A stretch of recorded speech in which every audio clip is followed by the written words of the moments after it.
Hi,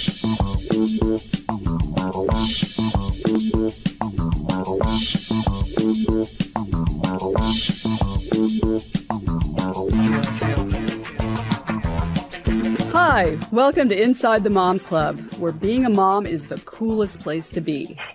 Here in the Moms Club, we believe that what embarrasses you now will make a great story later. And let's face it, you don't laugh sometimes, you're gonna cry. Join us in having a good laugh together. I'm Monica Samuels. You are now inside the Moms Club, your private destination for all things mom.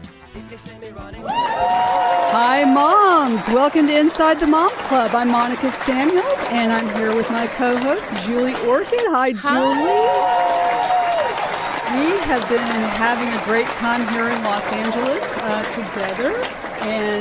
But before, we needed this time, right? Because we just took our kids to college. And now yours is a little different experience.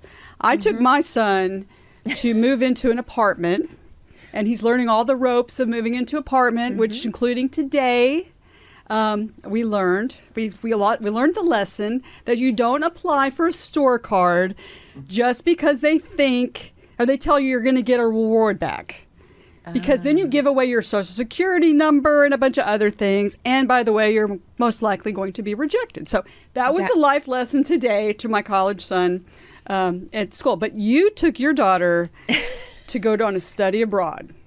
I didn't take her. You took her to the airport. I took her to the airport where I'm pretty sure that they thought I was going to need a mental health officer because I was crying so hard. And it's so silly. She has been at college for 2 years. But for some reason, this was much, much harder. I was like waving goodbye and crying, and all the TSA was staring at me, I'm sure talking about me, and she was snapping pictures as she's going through security. Now, what you don't know is the chances of her Snapchatting something like, there's my crazy mom, why is she crying? I don't know, to all of her friends, and I'm over here crying, saying goodbye to her. So it's a crossover, I think, this time, that the children are growing to be adults and you have to let go. You don't have to answer every question they have. They have to figure it out on your own. And so that was for my tears. Well, it's trickier for boys than girls because, okay, so here's what happened. You're okay with me telling this whole story, right? Yeah, I guess. Okay. I don't know what you're going to tell, but I guess I have to say yes now. Well, then I can make things No, I'm up. kidding. No, I'm fine. I'm fine with it. So Julie, because she really cares and she misses her daughter already at the airport. So she posts on Instagram like a 10-page tribute to her daughter, which is great. God. I mean, no, it wasn't that long. Yeah. Paragraph. But it was very emotional. Now, I will say, on the other side, had Monica posted that kind of thing that, Chase is going off to college. Right. I can't even tell you what he would have said. I mean, he would have been so aghast. I don't even think. But Georgia was good with that, right? Yeah, I got a heart. I got a that like. Was good. So that's thumbs up. Yeah. Then you did a second one, and then you did a third one. And I've been with Julie for the last few days, and she keeps getting calls from people. Are you okay? We just want to make sure you're all right. So, I mean, people I've known for 30 years are like, listen, we think that we need to talk. We like Julie. And I was like, I don't care what you guys think. I miss that kid. Yeah. Yeah. Well, I mean, and just for the record, everyone, she is great. She is more than great. We're having a great time. Yeah, she's perfectly fine. I'm fine. Yeah. We have had a blast. We've gone to every Italian restaurant in Los Angeles. Yesterday, I took her. We went to Beverly Hills, and we went to Loro Piana. She put on the most beautiful cashmere cape. It was a treat. I had to put it back, but it's a treat. And being a good friend, I was trying to encourage her to just go ahead and get it, you know? No. Because it was so pretty. Well, thanks. But no, we've been having a great time. And we love fashion, so that's the amazing thing. So that is why we are so thrilled that we have a guest that knows so much about fashion with us today. She has a 20-plus year background in the fashion industry. Now listen to this is a list. She's been a model, a fashion show producer, a fashion advice columnist, a TV personality, an adjunct professor, a PR and marketing executive, and she's the founder and CEO of Black Fashion Movement, and she's the principal consultant of Harper Street Consultant. welcome Frenchye Harris. Hi, Frenchye. Welcome to the Moms Club. Hi. Thank you for having me. Well, we are so excited. Now, the one little thing I left out of your intro is you have a son. I do. Who is about the age of, like, my oldest son is about the same age as your son. So do you understand what I'm saying when I said the son is a little different than the daughter in this sort of emotional kind of thing? Or maybe your son's not like my son. My son is just, he doesn't want me to get to, he doesn't want people to know I care that much, but then he wants to know that I care that much. So it's really tricky. Of course. Yeah. So I relate with both. So I, like Julie, up until Jordan's senior year, cried every time we left each other, whether he was leaving home or whether I was dropping him back off at school. I cried. Thank you, Frenchye. And there was no doubt about it. He was waiting for it. He's like, I know my mom's going to cry. He got used to it. But also, I remember there's certain things that as a mom of a boy that you just can't do anymore. And I get the posting, being embarrassed. I remember that first started with me when Jordan was playing Pop Warner football. I think he probably was 11, and I was no longer allowed to pick him up from practice. No, it had to be like, Mom, you can't do this. There was just certain things that mom had to stay on when it comes to boys. And it started with me and him at about 11. Yeah. So, yeah. Well, now, for the record, too, I did cry, but only when alone, because I couldn't do it publicly. Yeah. Yeah. Well, so we want to hear your whole story. So you're like a fashion icon. You've done all of these things. Tell us how it started. How did you get interested in fashion? When did it start? And how did that lead to this great career that you have? Sure. So honestly, I feel like it's in my DNA. My grandmother, once she became, after she retired from teaching, started working at a department store in the children's department when we were young. And so we were styled from head to toe from very early ages.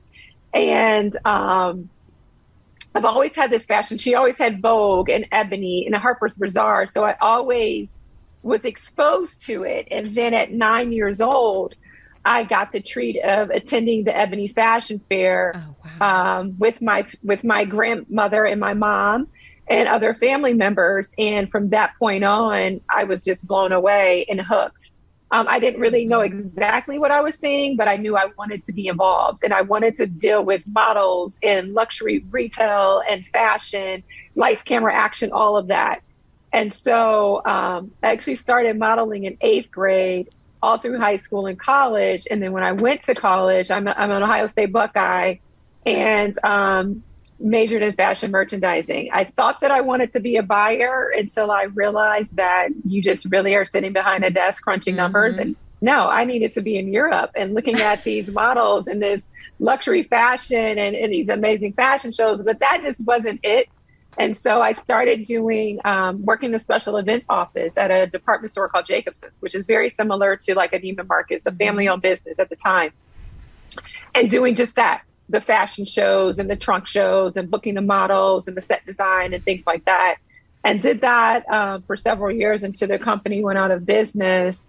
Thought then I wanted to do this thing called fashion styling. But what I really wanted to do was events marketing and PR. So I went back and got my master's degree in PR and started my company called Style DNA and started working with these amazing clients and retailers and nonprofits to really start to do fashion in areas that didn't always think about it. So if a nonprofit wanted to do a fundraising event, but wanted to touch a different audience or reach a different clientele and had different fundraising goals, they might infuse fashion. And it wouldn't be your typical runway show. It would be something over the top because I don't do anything typical. Of course not.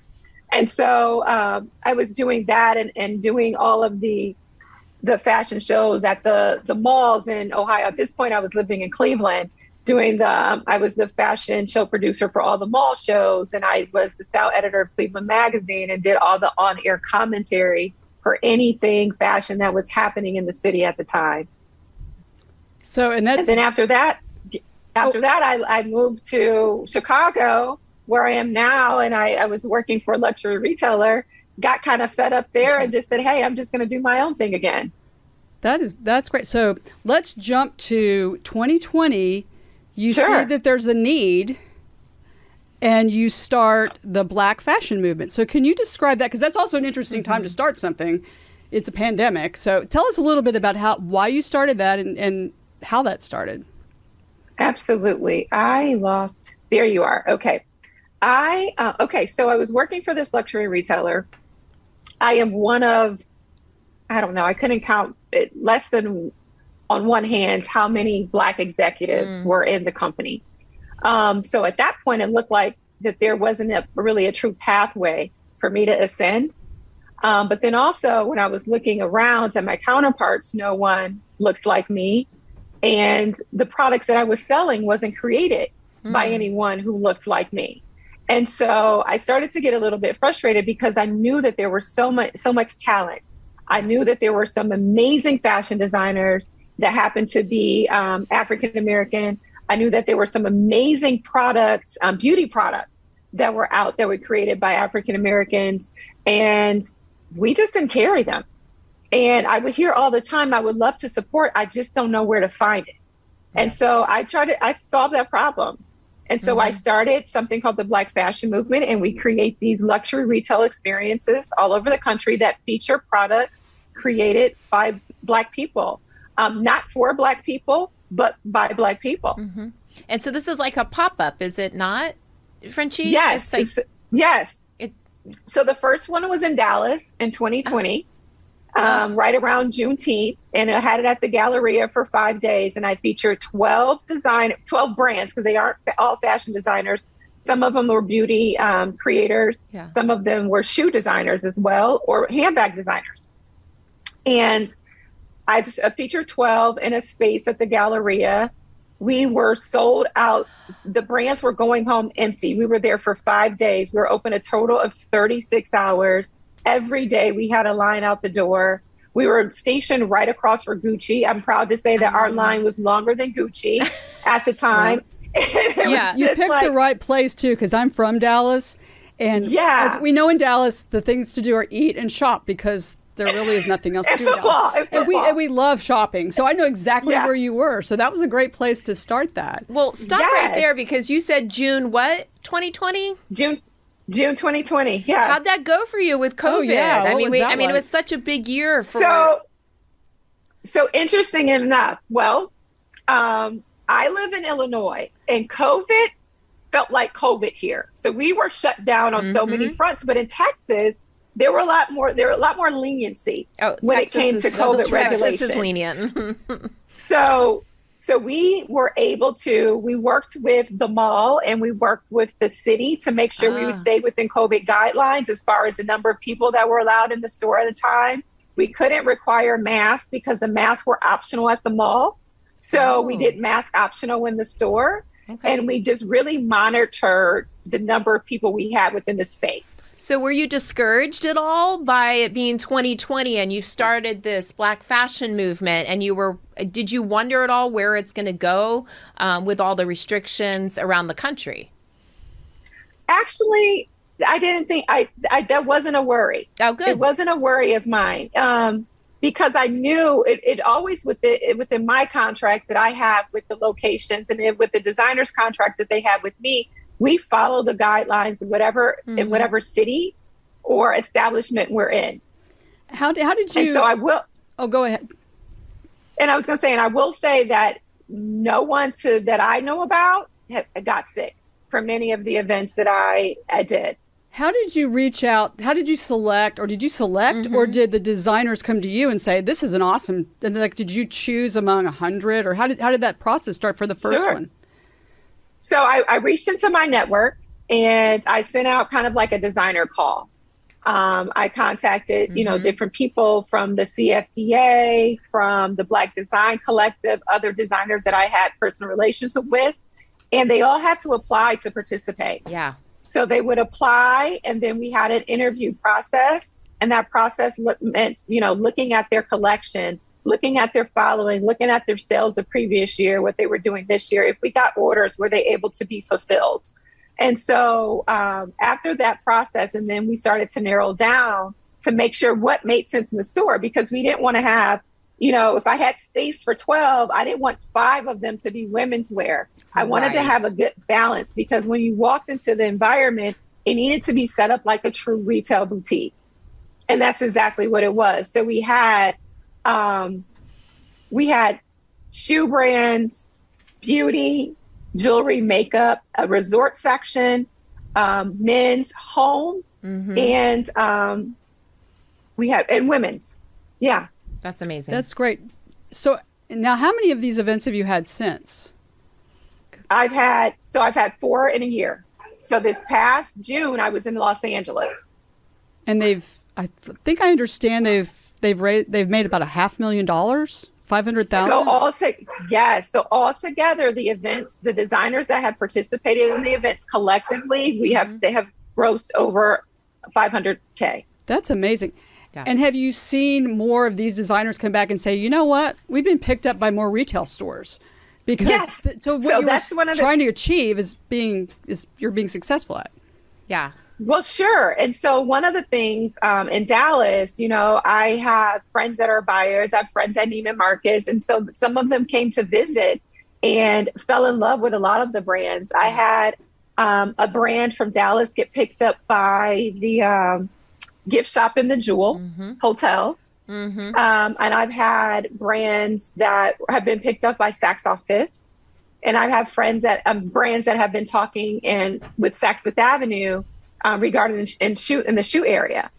So part of me in creating this retail outlet for the brands is also exposure, right? Yeah. So that they can maybe secure a retail relationship. But in the meanwhile, they still need to sell. So I try to be in the gap to still expose them to different communities around the country so that they can be earning income and to be economic sustainable. Do you have any, now it's like asking who are your favorite children? So you love them all, right? But I love them all. Name some that you would find, just examples, because these aren't all of them, but share with us some of the brands that you've loved, that you've featured in this, that the audience might be interested in checking out themselves. Sure. So I get that question a lot. And so one of my favorite brands is a sustainable denim brand. She's ready. I'm ready. Julie's taking notes for us. Go. So there is a sustainable denim brand called Oak and Acorn. Oh. It's actually carried at Nordstrom's. Okay. Oh, okay. That's super exciting. I mean, that's so Oak and Acorn. It's awesome. It's sustainable denim in the point that the way that the materials are created and the way that it's construction, it protects the earth. So it's not harmful to the environment. They have an amazing story about the lineage of denim in America and how it really started with the slave trade, which I didn't know. I learned that with indigo being part of the American slave trade, being one of the commodities, but also how denim has been a part of the African-American culture since slavery at different points in history, which I didn't know. There's a beautiful video on their website that illustrates that. So that leads to a question for me, is that was that part of their story and what they have and how they present it is maybe possibly how you picked them to be, one of the designers. You know what I mean? Is that part of the process, the application process, or you see how something is made or how they're, advertising it? Can you speak to that, where their creative side is blossoming? Absolutely. So I will tell you this. Being an entrepreneur, I get the opportunity to pick who I want to work with, right? So if there is not a good energy, if the personalities are not meshing well, then I have the right not to pick you, as beautiful as your product is. Yes. However, this particular designer, her name is Nico Underwood, is fantastic. And I didn't know her. We first had a conversation together and immediately felt, the energy. Yeah. And what she was doing was secondary. It was almost as if, the personalities matched so well together. So then the product just spoke for itself so beautifully. That's awesome. And so I have several, and I love denim anyway. I was an avid denim buyer anyway. And so to be able to feature her is amazing. Yeah, it was an honor, I'm sure. Are there any younger ones that you were able to kind of, 'cause being an entrepreneur, you can also share your story and your journey and kind of encourage younger people. Are there younger designers, younger brand owners that you're really thrilled? They're in their early 20s and you're helping to get their start. Absolutely. So there is a brand, oh my gosh, I have her, oh my gosh. We carry her, and then she's also in Saks. And why can I not think of the name of this brand? It's okay. It happens to Monica. It happens will to Monica. Come to me. Not She's only 20. She's 25. She just turned 26. She lives in LA. Yeah. She has an amazing brand. I wish I had my phone. Is it possible? Can people look and see who was featured on? Yes, that way they can just check it out and look and see. Absolutely. So you can follow me at the Black Fashion Movement on social media. Great. So Okay. Facebook and Instagram.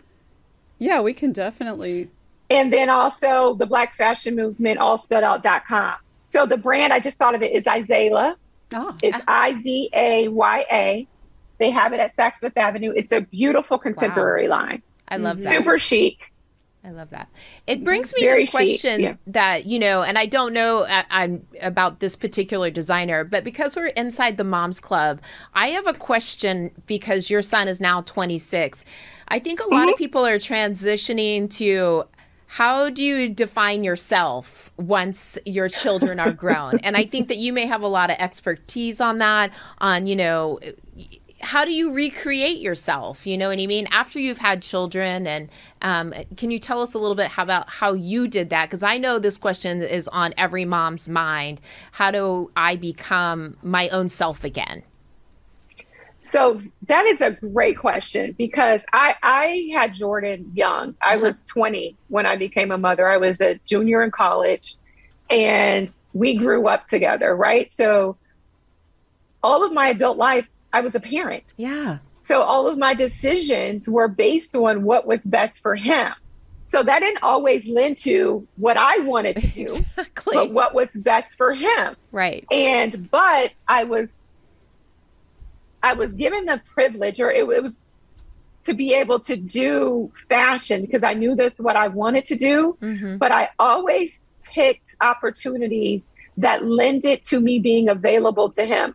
Even in grad school, when I was getting my master's, I picked my classes around his football schedule. Yeah. Because I wanted to be present, right?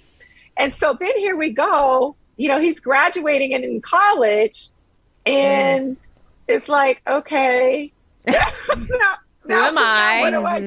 Yeah. Right. I felt, one of the things I will say, I was raised by dynamic, phenomenal women. So I knew to always be able to hold on to me. So I don't feel like I lost me, but I didn't know how to concentrate on me, if that makes sense.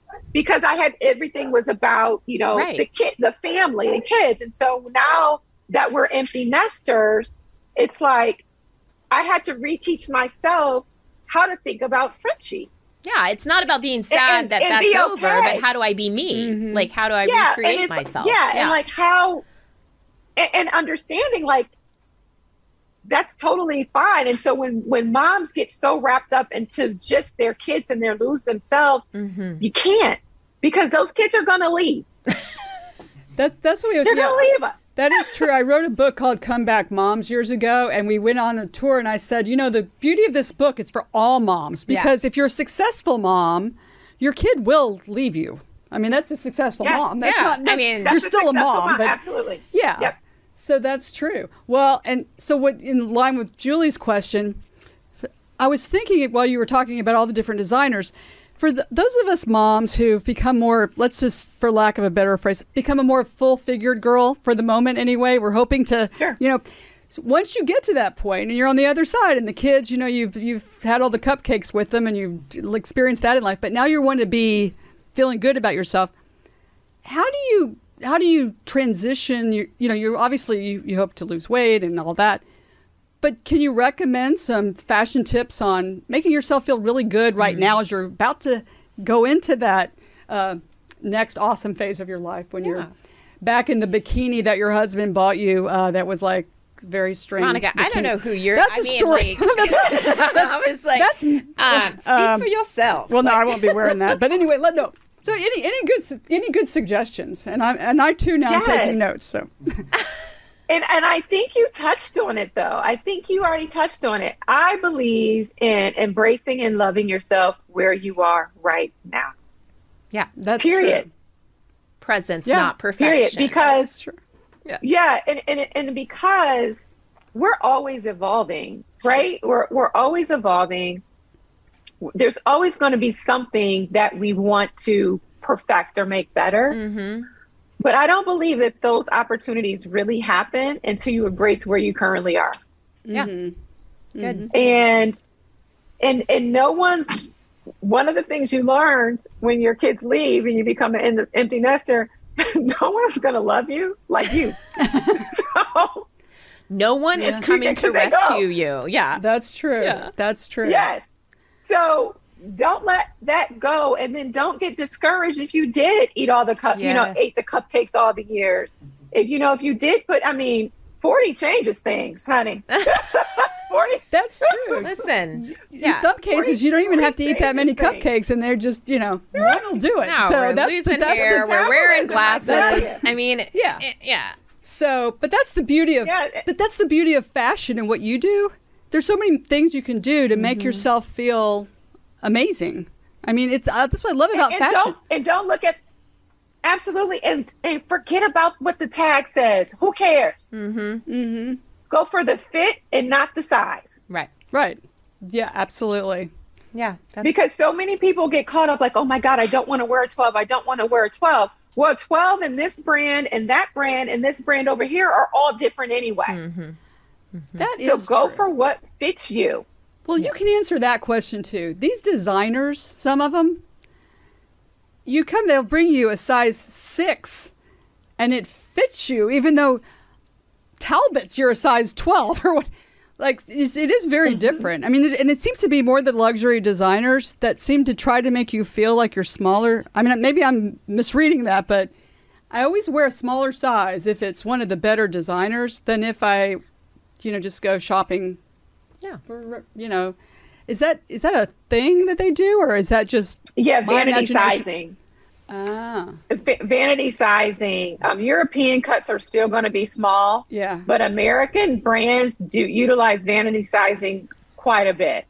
And that's why I say you can't, and things are being produced all over the world now. Mm-hmm. Yeah. You can't really go on one size. You just got to go with what fits you and what feels good on your body. Ignore the size. Yeah. Mm-hmm. I believe that because I was just in Italy and no matter how large 2XL, 3XL, 4XL, they're all tiny, you know, so. Tiny, yes. Very, very different. Yes. Well, we are very excited that we have our Zoomer moms to join us today and ask you some questions, Frenchie. So come on in, Zoomer moms. Yay! Hi, Zoomer moms. Hi, so fun to hear everything about your career. Well, we're going to go around and introduce each one, and please introduce yourself. Tell Frenchie a little bit about yourself, and then you're welcome to ask Frenchie a question. So our first Zoomer mom is Angela Stalker. Welcome to the Moms Club, Angela. Hi, hello. Hi, Angela. How are you?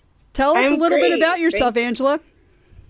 I am in Los Angeles. I am a mom / entrepreneur. Okay. I actually have a brand called Highly Crafty where I make cannabis-themed home decor, purses, and I'm actually starting to do clothes because I make my own clothes. Nice. And awesome. So I'm wanting to branch out into fashion. So this was really perfect for me, actually. That's awesome. Awesome. Nice to meet you. Yeah. So I just kind of wanted to know more about how you like what speaks to you or what stands out to you with the brands that you choose? So I look at things holistically. One, because we create a luxury shopping experience, our price points need to be consistent to what you would find in a luxury department store, starting from contemporary through designer. So that can be $250 for a dress, $400 for a pair of shoes, something that you would typically find, I always say, in a Neiman's, Nordstrom's, or Saks, or a high-end boutique. That's my background is in luxury, so that's why I stick with that. That's where my my fashion eye goes to. And so, but also when people typically think about Black designers, it's always in a like streetwear, contemporary, streetwear or hip hop. And we do more than that.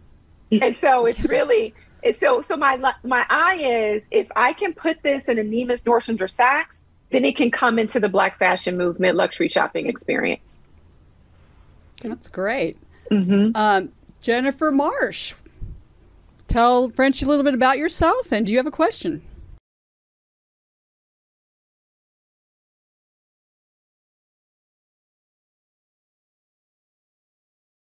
Hi, I'm so excited to hear about your pop-ups because I actually went to something similar in LA, and I don't know if it was yours, but it was really so fun. And it reminded me of times when I'd shopped. I've lived a lot of places, and times when I'd shopped like in Adams Morgan, or I actually had, when I was in 10th grade, I had an amazing opportunity to go shopping in Nairobi in Kenya. Beautiful. That's so eye-opening to see what they did with jewelry, like the way they would weave silver. I still have a pair of earrings that I love that I bought there that they still feel contemporary to me today.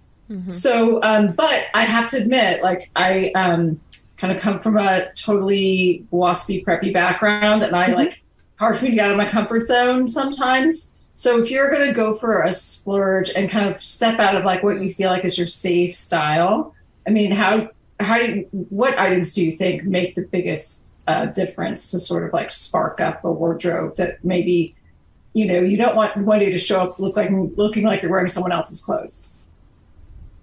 So start with accessories. Okay. Add your splash of color on your feet or in your handbag.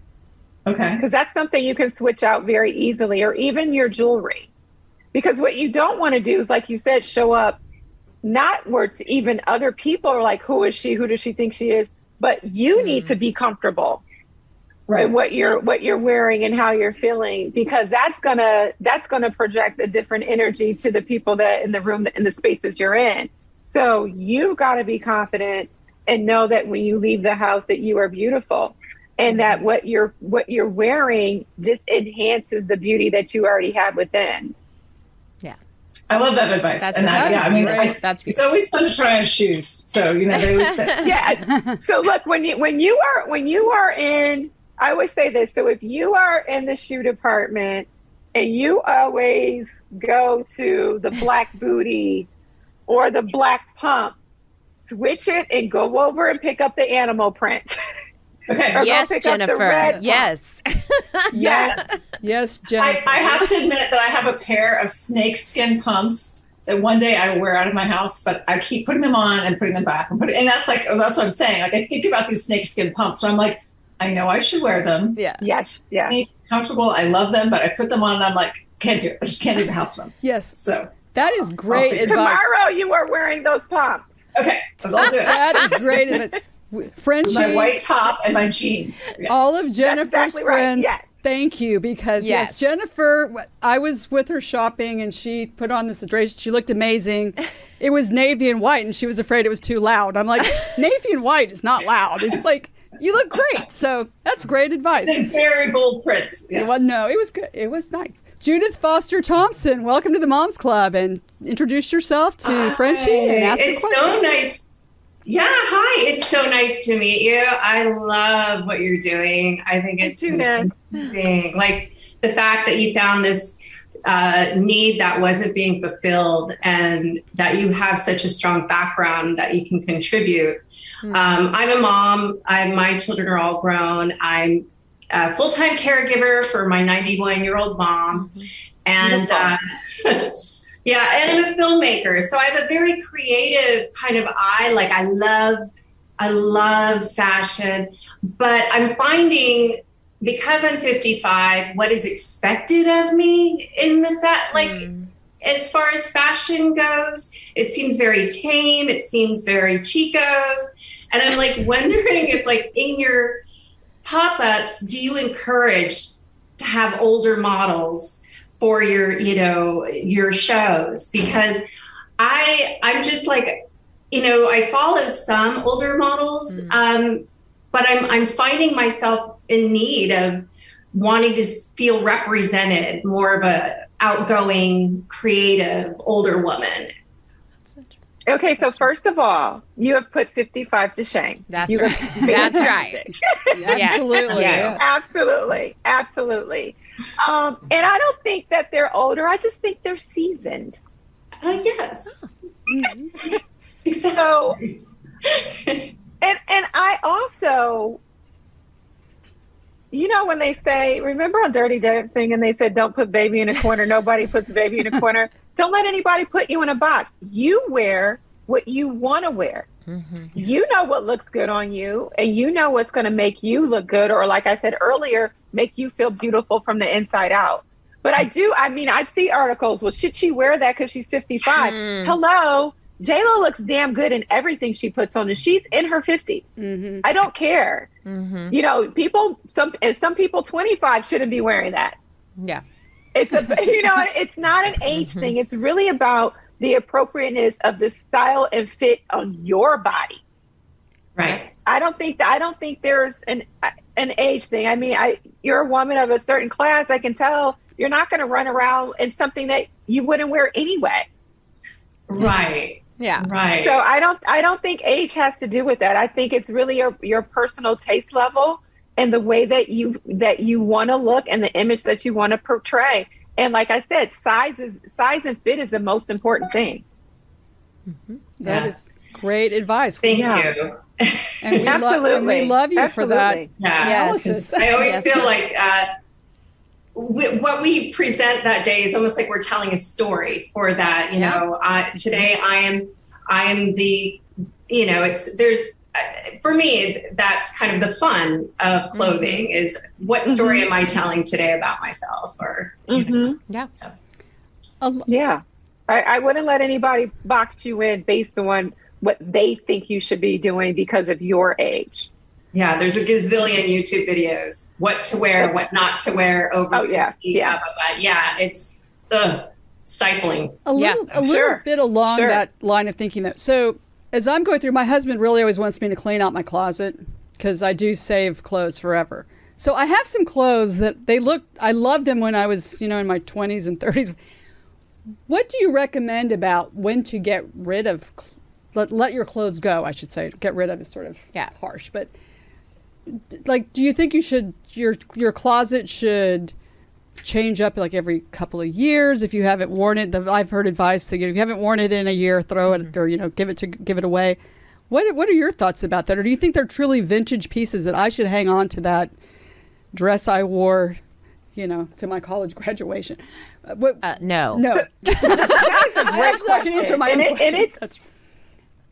Well, you know what? This is a thing. Fashion just keeps coming back. Yeah. So, and so I think when you spend money and buy the right pieces, they're not the hot trend of the moment, but you buy the right pieces, they're investment pieces, it's quality fabrications, they're well made. Those things, when that style comes back around, because it will, you will be able to wear it again. Yeah. So I don't think you have to, you keep everything, but I think there are some certain special pieces that you've invested in, and the fashion comes back around. It's not going to change that, the style is going to come back, the fabrication, the colorway may change a little bit, but there's going to be certain pieces that you can keep and that you will be able to wear 20 years from now. Yeah. You will be able to, 10, 20 years from now, because you've made that investment and style keeps repeating. Well, thank you. Yes, and I'm going to take that what you just said and show it to my husband. That's going to play that little clip over and over again when he tells me you're invading my side of the closet. Like, well, no, I need to keep this. Helen Savage from Arlington, Virginia, welcome, and tell Frenchye a little bit about yourself and if you have a question. Hi, Frenchye. How are you? Hi, good. How are you? I was just in your neck of the woods. I was in the DMV last weekend.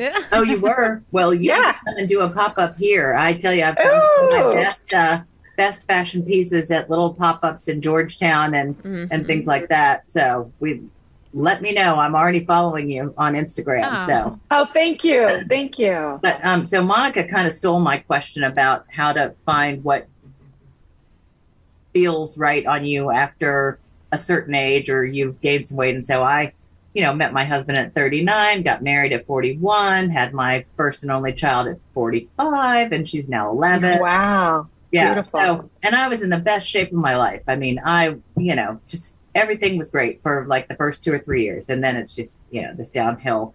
And so I have the reverse problem of Jennifer. I love bright clothes and I love, classic pieces and tons and tons of, beautiful jackets and every color and all these great clothes. But I find myself, as Judith talked about, going to Chico's now because that's what fits my body. And that's what I kind of find to go with some other classic pieces like my little Lily Pulitzer top I'm wearing right now. But I just don't feel comfortable in my body, which makes me then feel not comfortable in my clothes. Okay.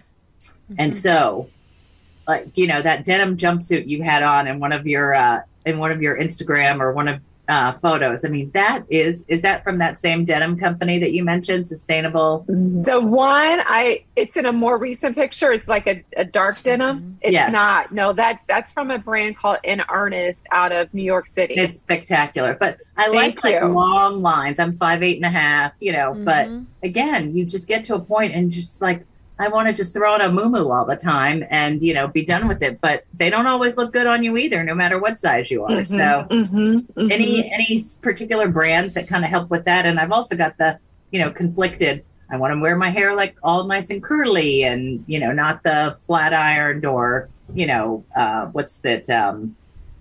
Brazilian blowout. And, I feel like I've got a conflicting fashion kind of style thing now at this age. It sounds like you're in a spot where you are kind of transitioning to where you're getting to a place where you're trying to figure out, okay, what is my style personality? Who am I now? And what looks good on me now? And so one of the best pieces of advice I can give you to start is your mind. It's making up your mind of who you are and how you want to show up in the world. And so, because it sounds like great advice. It sounds like you have like, okay, I have this desire, right, of how I want to look and how I want to be, but then something over here is holding you back a little bit. Yeah. And you have to figure out what is that holding you back and why.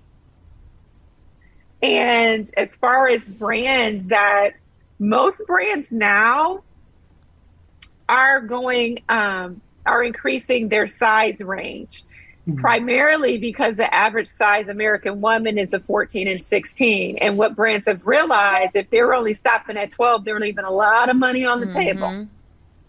And so, I mean, Chico's is great. It's convenient. But it didn't sound like that's where you always wanted to shop. No, it isn't. No. Actually, you know what? I bought my maternity clothes there. I bought maternity clothes because I couldn't find maternity clothes, at my age for, what I wanted to be wearing, and especially for work. And so, and now that everybody's working at home, I feel like, we're in a more casual environment. I've got all those, blazers and pantsuits and, all the stuff that I'm, am I going to wear them again? Maybe not. I mean, I think the advice that differently. Well, like you said, with accessories, I do have one pair of leopard shoes, so I might have to gift them to somebody because after I broke my ankle, I can't wear them anymore. So yeah. Oh no. Okay. Well, see, then that's another thing I think you're dealing with is you had some issues. You broke an ankle, so there's some things that are happening that have kind of, I don't know. It sounds like you have this desire, but then you have this hesitation. And I'm always about pushing the envelope to get to your best self. Yeah. And so, Great advice. and the other thing is, when it comes to mothering and being a mom, the best gift that we can give our children is being our best self. That's for sure. That is, it really is. They need to see us shining. They need to see us happy. And because that is how they become, they understand, they need to see us love and being loved and giving love. That's how they become confident. Yeah. And that's how they make bold decisions, because they saw us comfortable enough to choose and make those bold decisions for ourselves. Yeah, my mom That was and is obsessed with the size. If it says whatever size, I don't care what the size says. If it looks great on me, it could be a 16 Looks great. I mean, you know, I'm 12, 14, but yeah, no, I don't care about the size. I care about how it looks and how it feels. So yeah, that's great advice. Thank you. It's a nice There word. is a brand, when you're thinking about working from home, I want you to look at it, Nordstrom. So where you can look at their site on their own. It's called Diarra Blue. It's DIARRA. Then the second word is blue, BLU.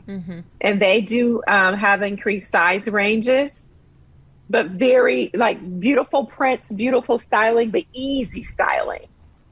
Yeah. I think if you're at home, you still need to, you know what I mean? Every once in a while, you know, like you can dress up and, you know, do exactly what you're saying. Make how you feel good about yourself and what makes you feel beautiful. And to make a little bit of an effort like that. And this won't surprise any of my friends, sadly. But many years ago, when the kids were little, there was one summer where my mother told me, she said, Monica, every time I see you, you're wearing a Mickey Mouse shirt. Because we go to Disney World a lot. And I'm like, yeah, you know what? I'm not making the effort. And I needed to. And that was a wake-up call to me that, I need to get dressed and dress up. And the other thing was something that Helen was saying, you know, I broke my foot. And so I can't wear heels anymore. Right. So it's just also making adjustments, because there's some lovely shoes that they don't have to be 6-inch heels to really look stunning. So, yeah, it's just doing that. Well, Frenchye, our time is like flown by, because this has been so much fun and so informative. Remind everybody again where they can find you on social media. Absolutely. So you can find me on Facebook and Instagram at The Black Fashion Movement, all spelled out. And then we also have a website that's theblackfashionmovement.com, all spelled out.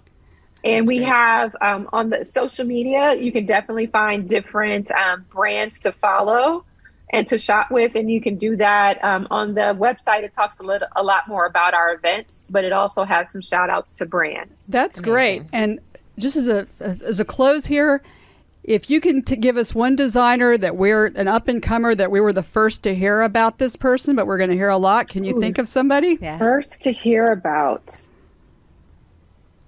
Because I love my husband knows everything about fashion and all that stuff, and I would love to surprise him with, hey, I knew about that person, or have you heard of this person? Up and coming that would be first to hear about. Now you probably know a lot of them because you just know them. So I'm like, well, what do you know? So I do want to brag about, there is a shoe line that all of us here would really enjoy. It is called Salone Monet. Ooh. And she creates a nude shoe for every skin type. So every one of us on here would be able to find our perfect nude. Oh, wow. Oh, that is amazing. Look at Jennifer just got super excited. She was like, that is great. Yeah, she was writing that down. Yeah. No, I am too. Well, thank you again, Frenchye. This has been amazing. We really appreciate it. And I just, like I said, I can't believe the time is flying. We also want to thank our sponsor, Good Company, and they are a women's clothing store in Austin, Texas. They have thoughtfully curated clothing and jewelry, and they support emerging and established designers. One of the designers is a black designer, Isabel and Cleo, which is one of their designers they feature. We love when she comes. And you can find them at goodcompany.shop. And you can find us at Inside the Moms Club on Instagram. We also have a webpage, Inside the Moms Club, which is going to have a lot of fun stuff. We want to feature some of you moms out there. So send us fun videos, fun stories. If you don't want to do your own video, I have no shame. Send me your funny idea, and I will try to turn it into a funny video. Let's make this fun, because that's what we're all about. Yes. Well, we will be back next time with celebrities and extraordinary moms just like you. We know that your me time is precious and valuable. Thank you so much for spending some of it with us. Remember the Moms Club motto: if you don't laugh sometimes, you just might cry. And nobody wants to cry. So keep laughing, moms. We'll see you next time on Inside the Moms Club.